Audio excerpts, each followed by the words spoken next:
природи найцінніший? Треба подумати. Життя. Ось що найцінніше.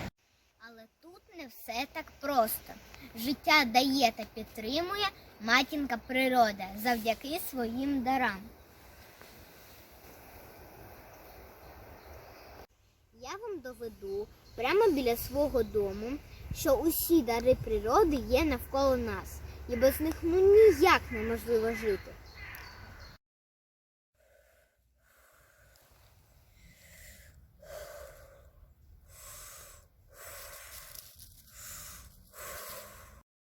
Що це я роблю?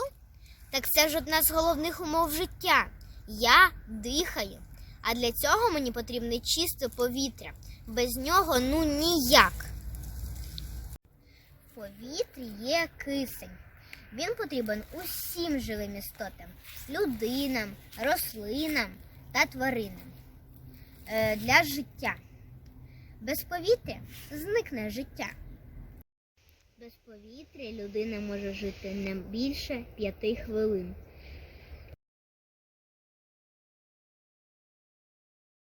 Це вода. Не менш цінний дар природи, ніж повітря. А може вона нам і не потрібна? Не треба квапитись з таким висновком. Вода – основна складова живого організму. Вода потрібна всім. Від маленької тварини та мікроскопічної рослини до величезного слона. Пам'ятайте, наш організм на 60% складається з води. Без води ми можемо прожити від 3 до 8 діб. Так от, вода – безцінний дар природи. Без води нічого не росте і нічого не живе.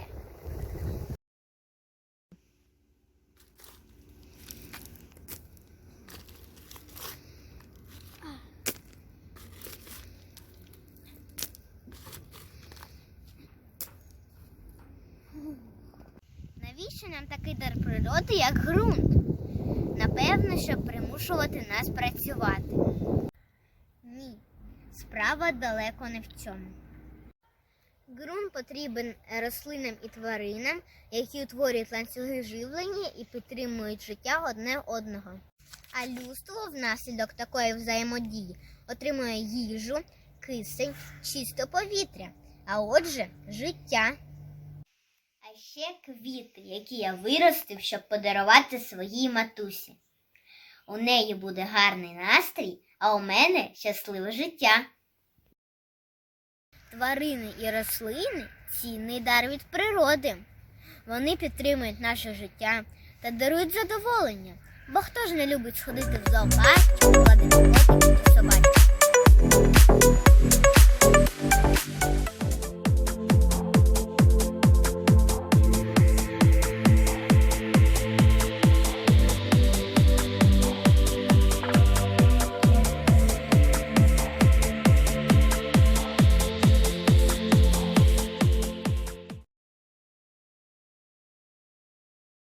А звідки в нас це?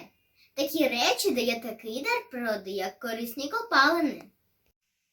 Електроенергія, тепло, газ, вироби з металів, резини, пластику.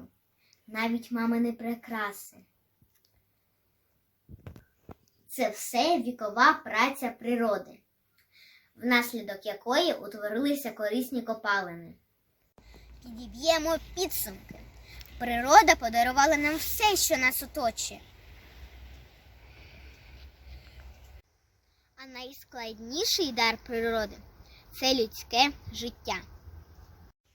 А воно неможливе без самої природи, бо є її частиною. Ось чому треба цінувати все навкруги – від комашки до океану.